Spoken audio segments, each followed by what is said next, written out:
Hello, good morning, friends. This is P.I. Thakre from Department of Zoology.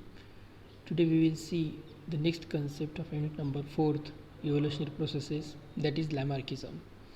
We will see everything in details about the Lamarckism or the theory of inheritance of acquired characters. Okay, let's move toward the theory of Lamarckism or theory of inheritance of acquired characters.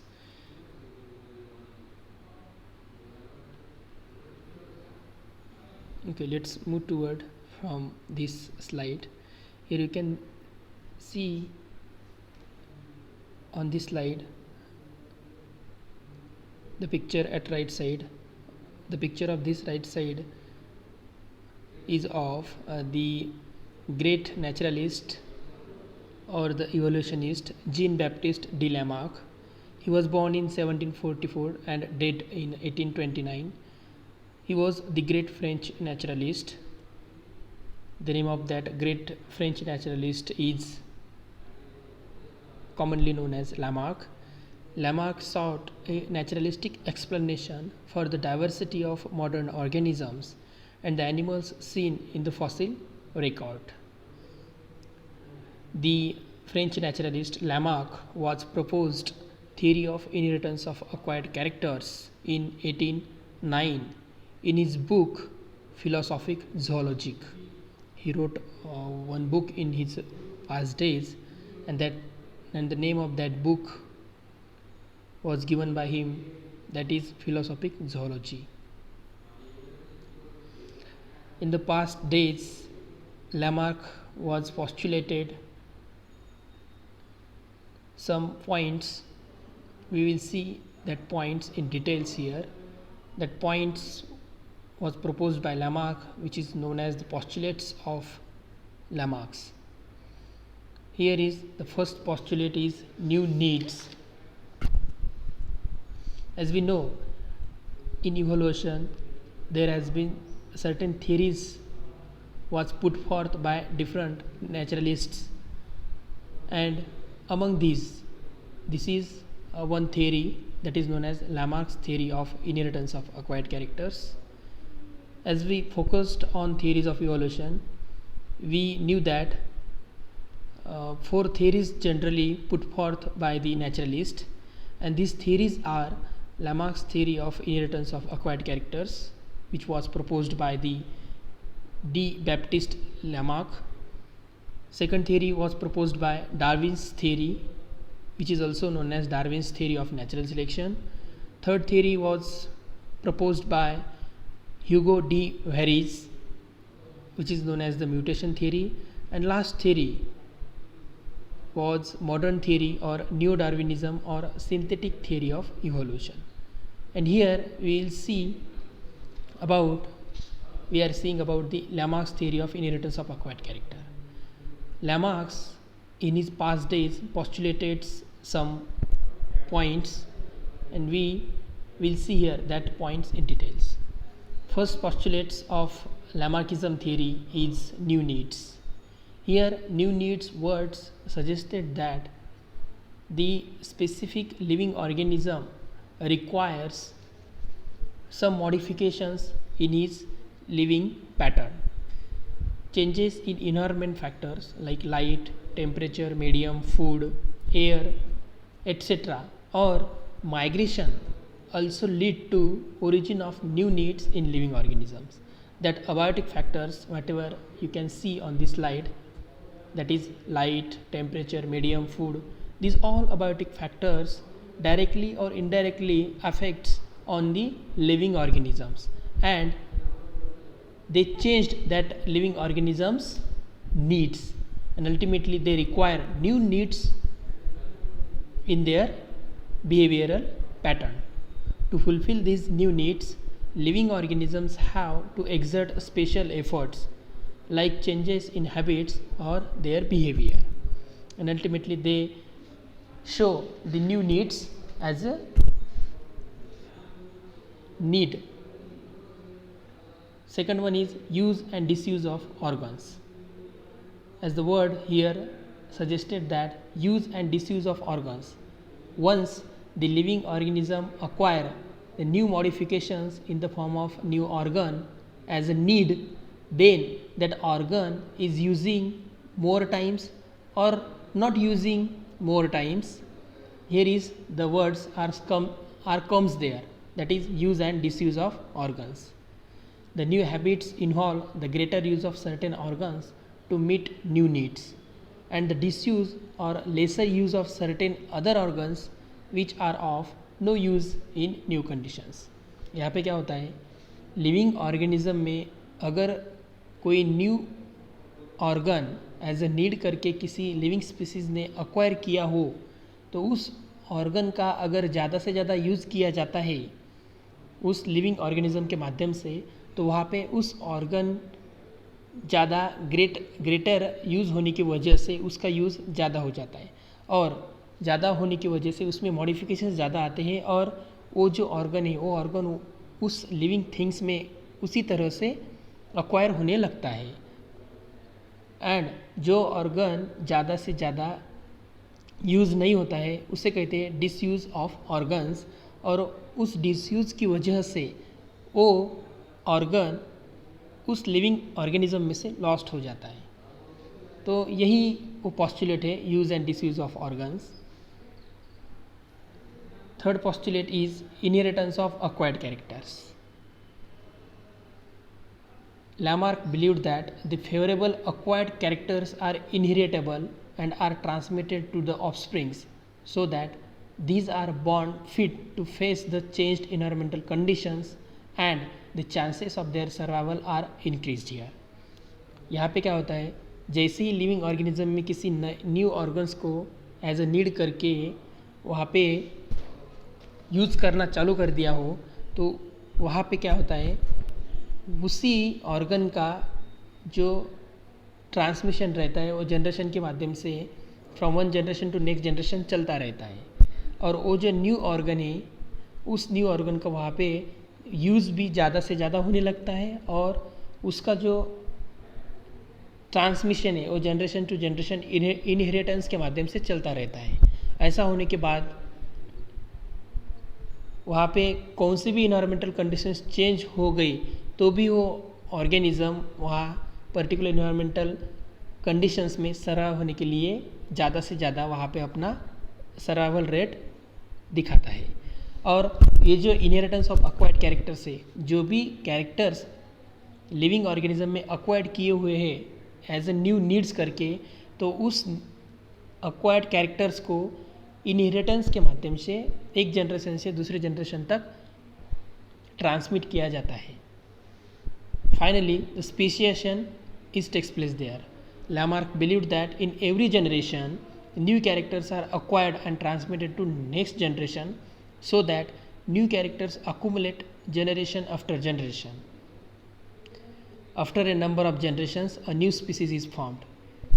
वो जो पहली species थी उसने new needs करके organs को acquired किया हुआ है, वो उस ऑर्गन को अक्वायर्ड करने के बाद में उसका इनहेरिटेंस चलता ही रहता है एक जनरेशन से दूसरे जनरेशन के माध्यम में, और ऐसा हो जाने के बाद में वहाँ पे उसी पुराने लिविंग स्पीसीज से नए न्यू स्पीसीज तैयार होने का काम वहाँ पे चलता रहता है. So it was about the speciation. So these are the 4 postulates was proposed by the naturalist Lamarck. Here we are going to see some evidences of Lamarckism was proposed during the past days. Here evidences you can see at the right side the long neck giraffe and short neck giraffe, as well as long legs giraffe and short leg giraffe. Evidences here showed that at the right side on that slide you can see here at upper position you can see here some horse like shape of giraffe. You can see in the middle picture you can see here how the use of neck is generally acquiring as a acquired character by the giraffe, and at the final last image at the downside on the slide you can see here the long neck as well as long legs have acquired by that giraffe. Ancestors of giraffes are supposed to be deer-like or horse-like or donkey-like animals, that is quadrupedal grazing animals, upon the grasses in Africa. Due to disappearance of ground vegetation and availability of trees, long-necked and long four-limbed giraffe developed from short-necked and small four-limbed deer-like और donkey-like और horse-like ancestors. यहाँ पे क्या होता है, ये जो giraffe थे पहले, ये एंसेंट इवोल्यूशन के टाइम में इनका जो कॉमन एंसेस्टर है, वो कॉमन एंसेस्टर्स वो थे हॉर्स और डोंकी लाइक एनिमल्स. सो हॉर्स और डोंकी लाइक एनिमल्स से ये जिराफ्स का वहाँ पे क्या हुआ है, इवोल्यूशन हुआ है. सो हम देखते हैं जनरली हॉर्स में और डोंकी में जो पैर रहते हैं वो पैर छोटे रहते हैं, एज वेल एज उनकी जो नेक रहती है वो भी छोटी रहती है. लेकिन due to disappearance of ground vegetation की वजह से क्या हुआ है, वहाँ पे जो नंबर ऑफ़ ट्रीज़ है वो कम होने दिखते हैं वहाँ पे, और उसकी वजह से क्या होता है, जो ट्रीज़ की अवेलेबिलिटी रहती है वो अवेलेबिलिटी बहुत कम रहती है. कम रहने की वजह से जो प्लांट्स की वहाँ पे जो भी प्लांट्स वहाँ पे दिखते हैं वो प्लांट्स उनकी हाइट जो रहती है वो बहुत बड़ी रहती है. हाइट बड़ी रहने की वजह से ये जो हॉर्सेस है, इन हॉर्सेस से ही जिराफ्स का वहाँ पे प्रोडक्शन हुआ है, जिराफ का वहाँ पे स्पीसीज जनरेशन हुआ है. जिराफ्स की स्पीसीज जनरेशन हो जाने के बाद में हाइट की जो प्लांट की हाइट है वो प्लांट की हाइट बहुत ज़्यादा है, और यहाँ पे जो जिराफ है वो पहले तो हॉर्स जैसे दिखते थे. लेकिन अगर स्मॉल प्लांट है तो हॉर्स उसको इजीली उसके ऊपर ग्रेज हो सकता है. लेकिन अगर प्लांट्स की जो हाइट है वो हाइट अगर सबसे ज़्यादा है, लंबी है, तो वहाँ पे जिराफ को भी खुद में मॉडिफिकेशंस लाना ज़रूरी रहता है. तो जैसे ही हाइट जो है प्लांट की वो अगर ज़्यादा है, बहुत लंबी है, तो उसी तरीके से खुद हॉर्सेस में मॉडिफिकेशंस नेक में लाने पड़ते हैं, एज वेल एज उनके पैरों में उनको मॉडिफिकेशंस लाने पड़ते हैं. और जिराफ ड्यूरिंग इवोल्यूशन उसने क्या किया है, जिराफ ने खुद में जो नेक है उस नेक को खुद लॉन्ग स्ट्रेच नेक बना दिया है, एज वेल एज उनके पैरों को भी लॉन्ग बना दिया है. किस लिए? क्योंकि वो उसकी हाइट खुद बढ़ाने के लिए. क्योंकि जो प्लांट की हाइट है वो लंबी है, तो खुद जिराफ को भी अपनी हाइट लंबी बनाने के लिए पैरों की साइज़ और पैरों की जो हाइट है उसको भी लंबा करना पड़ा, और एज वेल एज जो नेक है, नेक की हाइट को भी वहाँ पे बढ़ाना पड़ा. सो it was the first evidence of that Lamarckism theory. Next one is snakes. Ancestors of limbless snakes were lizard-like reptiles. पहले जो भी limbless snake थे वो lizard-like reptiles थे with fully developed pentadactyly limbs. पहले सांपों को 5 पैर रहते थे because they were coming from the lizard-like reptiles. Due to continuous disuse of limbs and stretching of their body to suit their creeping mode of locomotion, limbless snakes evolved. लेकिन धीरे धीरे क्या हुआ है, वो पेंटाडेक्टिली लिम्स का यूज़ ज़्यादा से ज़्यादा होना वहाँ पे स्टॉप हो गया है. स्टॉप होने की वजह से उन्होंने उस लेग्स को धीरे धीरे लॉस्ट कर दिया है, और लॉस्ट करने की वजह से उनका जो लोकोमोशन है या फिर क्रीपिंग मोड ऑफ एक्शन है, वो creeping mode of action snakes में दिखने लगी है. And ultimately limbless snakes have been evolve during evolution. ऐसा करते करते क्या हुआ है, स्नैक्स को पैर अब टुडे मॉडर्न ईरा में नहीं दिखते हैं, लेकिन पहले पास्ट में उनको लिजार्ड जैसे पैर रहते थे. लेकिन अब इवोल्यूशन जैसे जैसे बढ़ता गया, और इवोल्यूशन जैसे जैसे वहाँ पे दिखता गया, वहाँ पे टुडे स्नैक को वो स्नैक जो है वो इवॉल्व हो चुके हैं लिम्बलेस स्नैक करके. Next evidence was proposed by the Lamarck was about horse. Ancestors of modern horse, that is Equus caballus, the scientific name of that modern horse, used to live in the areas with soft ground and were short-legged with more number of functional digits. This gradually took to live in areas with dry ground. This change in habit was accompanied by increase in length of legs and decrease in functional digits for fast running over hard ground. Now, criticism of Lamarckism. It means that certain naturalists during that past days was put forth some theories against the theory of Lamarckism, and they criticize over the Lamarck's theory. Here we will see who were they criticized over the Lamarck's theory. Certain experiments or theories went against Lamarckism theory. First, naturalist or who was a German biologist named as August Weismann proposed the theory of continuity of germplasm in 1892. This theory states that a multicellular organism is formed of two types of cells, germ cells and next one is the somatic cells. Germ cells have genes for inheritable characters to the offsprings, and somatic cells which have a genes of particular organ during one's lifetime only. मतलब उन्होंने ये कहा है कि every living organisms or multicellular organisms have originated from two types of cells. First one is germ cells and second one is somatic cells.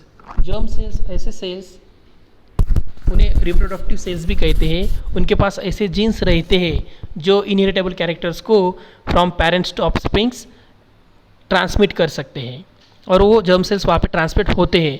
और दूसरे जो sales रहते हैं वो रहते हैं सोमैटिक सेल्स. उन सोमैटिक सेल के पास ऐसे जीन्स रहते हैं जो पर्टिकुलर ऑर्गन को ही तैयार करने की क्षमता रखते हैं. तो ऑगस्ट वीसमैन ने एक्सपेरिमेंट करने के बाद में लैमार्किज्म थ्योरी को कैसे डिस्प्रूव किया ये हम देखेंगे. उन्होंने एक एक्सपेरिमेंट किया. उस एक्सपेरिमेंट में उन्होंने ऐसा किया कि उन्होंने रैट ऐसे बहुत सारे रैट लिए और रैट लेने के बाद में उन्होंने रैट की टेल्स को कट किया. रैट की टेल्स को कट करने के बाद में उन दो जो डिफरेंट स्पीसीज रैट की ली हुई थी उनकी टेल्स को कट करने के बाद में उन्होंने फ्यूजन किया दो रैट्स का. फ्यूजन करने के बाद में उन्होंने सेकंड जनरेशन में ऐसा ऑब्ज़र्व किया कि जो सेकंड जनरेशन में ऑफस्प्रिंग मिला है उन दोनों जो पेरेंट्स थे रैट्स पहले उनकी टेल कट की थी और जो सेकंड जनरेशन में जो ऑफस्प्रिंग मिला उसको लॉन्ग टेल उनको दिखी और जो पेरेंट्स की टेल्स वहाँ पे कट की थी. इसका मतलब ऐसा है कि जो टेल्स कट करने के बाद में जब दोनों पेरेंट्स का फ्यूजन होता है तो सेकंड जनरेशन में टेल लेस रैट तैयार होना चाहिए था, लेकिन ऐसा नहीं हुआ क्योंकि सेकंड जनरेशन में रैट वो तैयार हुआ जिसके पास लॉन्ग टेल थी. तो कहना ये है कि इनर यहाँ पे सोमैटिक सेल्स या फिर जर्म सेल्स जो रहती है वो जर्म सेल्स या फिर सोमैटिक सेल्स नेक्स्ट जनरेशन में उनका transmission as a normal cells करके होता है. Environmental affects only somatic cells as link between the generations is through germ cells and somatic cells are not transmitted to the next generation. So the acquired characters must be lost with the death of an organism. So these should have no role in evolution. मतलब जैसे ही parents की death हो जाती है उनके characters as a normal करके second generation के offspring में दिखने लगते हैं. पेरेंट्स की डेथ अगर विदाउट टेल हुई है उस रैट में तो सेकंड जनरेशन में विदाउट टेल रैट तैयार हो सकता है, ऐसा नहीं है. पेरेंट्स में टेल नहीं थी लेकिन सेकंड जनरेशन में जो रैट तैयार हुआ है उसके पास टेल एज इट इज़ रहती है. तो यहाँ पे लैमार्किज्म थ्योरी ऐसे कहती है कि अगर किसी न्यू ऑर्गन को कोई भी इंडिविजुअल या फिर लिविंग ऑर्गेनिज्म अक्वायर्ड कर लेता है या फिर एक बार उसको उसमें खुद में मॉडिफाई कर लेता है तो नेक्स्ट जनरेशन में वही ऑर्गन वहाँ पे दिखने लगता है. लेकिन यहाँ पे ऑगस्ट वेस्टमैन कहते हैं, वो क्रिटिसिज्म करते हैं लैमार्किज्म थ्योरी पे, पेरेंट्स में जो रैट है वो टेललेस है और सेकंड जनरेशन में जो उसके ऑफस्प्रिंग मिले हुए हैं उसमें टेल नहीं है. So here the theory of Lamarckism is disproved by the August Weismann. Now second example ऐसा भी है, जो एथलेटिक्स रहते हैं वो एथलेटिक्स जो पेरेंट्स रहते हैं ह्यूमन बींग्स में, वो पेरेंट्स क्या करते हैं, हेवी एक्सरसाइज करने के बाद में खुद की मसल्स को स्ट्रांग बनाते हैं। खुद की मसल्स को स्ट्रांग बनाने के बाद में जब उनके बच्चे तैयार होते हैं, उनमें जो नॉर्मल मसल सेल्स जो बनती है वो नॉर्मली बनती है, उनमें बाइसेप ट्राइसेप्स ऐसे नहीं दिखते एज पेरेंट्स में जैसे दिखते हैं। कहने का मतलब यही है कि जो जीन्स है वो जीन्स ट्रांसमिट होते हैं पेरेंट्स टू ऑफस्प्रिंग, लेकिन जर्म सेल्स भी ट्रांसमिट होते हैं, सोमैटिक सेल्स भी ट्रांसमिट होते हैं, लेकिन नॉर्मल जो इंडिविजुअल रहता है वो नॉर्मली तैयार हो जाता है सेकंड जनरेशन में। और फर्स्ट जनरेशन में जो पेरेंट्स रहते हैं वो पेरेंट्स अगर उन्होंने बाइसेप ट्राइसेप्स बनाए हुए हैं फर्स्ट जनरेशन में by doing the heavy exercise, लेकिन जैसा ही उनकी डेथ हो जाती है, तो डेथ हो जाने के बाद में जो सेकंड जनरेशन बनती है वो नॉर्मल ही मसल सेल के साथ बनती है। सो यहाँ पे लैमार्किज्म थ्योरी डिस्प्रूव हो चुकी है। Significance of Lamarckism, it was the first comprehensive theory of biological evolution. Biological evolution theories में सबसे पहली थियरी जो रही, सबसे इम्पोर्टेंट और सबसे महत्वपूर्ण पहली जो थियरी है वो थियरी लैमार्किज्म थियरी है। It nicely explains the existence of vestigial organs in animals due to their continuous disuse. Lamarckism theory vestigial organs के बारे में भी हमें बताती है कि उनका कैसे डिसयूज हो जाता है। जैसे कि ह्यूमन बींग्स में अपेंडिक्स जो ऑर्गन है, जो लार्ज इंटेस्टाइन के कॉर्नर पे एक जो ऑर्गन रहता है वो अपेंडिक्स रहता है, लेकिन अब हम टुडे ज़ीरा में देखते हैं कि अपेंडिक्स का कोई यूज़ नहीं है। पहले ज़माने में अपेंडिक्स का यूज़ डाइजेशन में होता था, लेकिन अभी उसका यूज़ नहीं है, तो अपेंडिक्स एक हार्मफुल कंडीशंस करके यहाँ पे तैयार होता है और टुडे अपेंडिक्स का कोई यूज़ ही नहीं रहता है, तो उसका डिसयूज़ हो जाता है सीधा सीधा। और वैसे ही जो वेस्टिजियल ऑर्गन है अपेंडिक्स ह्यूमन बींग्स में, तो उसका आज के ज़माने में कोई यूज़ नहीं है, लेकिन पहले ज़माने में होता था, लेकिन आज उसका उतना कुछ यूज़ नहीं है, तो कंटिन्यूस डिसयूज़ में वो आ जाता है। और ये जो सब एक्सप्लेनेशन है वो लैमार्किज्म थियरी बताती है। Lamarckism theory also explains the development of strong jaw muscles and claws in the carnivores due to their continued extra use. हमें पता है कि जो कार्निवोरस रहते हैं वो जनरली स्ट्रॉन्ग जॉ मसल्स का एंड क्लॉज का प्रे पकड़ने के लिए ज़्यादा से ज़्यादा उसका यूज़ करते हैं, और उनका ज़्यादा से ज़्यादा यूज़ करने के वजह से कार्निवोर्स में जॉ के मसल्स और जो क्लॉज के मसल्स से एज वेल एज उनके जो भी नेल्स से वो स्ट्रांगली ग्रो अप होते हैं, और वही यूजिंग में ज़्यादा से आने की वजह से उनका यूज़ ज़्यादा से ज़्यादा आज के ज़माने में होता है। तो उनमें वो जो ऑर्गन्स है, मतलब क्लॉ है, जॉ है, टीथ से और नेल से, तो वो स्ट्रांगली वहाँ पे तैयार होना शुरू रहता है। सो ये सब एक्सप्लेनेशन है वो लैमार्किज्म थियरी ने हमें बताया हुआ है, ये इसका एक सिग्निफिकेंस है।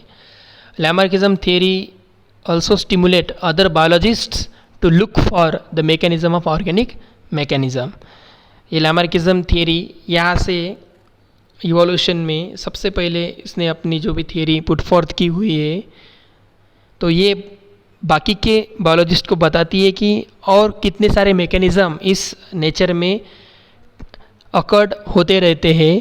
तो इन सबको स्टिमुलेशन देने का काम, स्टार्टअप करने का काम ये लैमार्किज्म थियरी बताती है।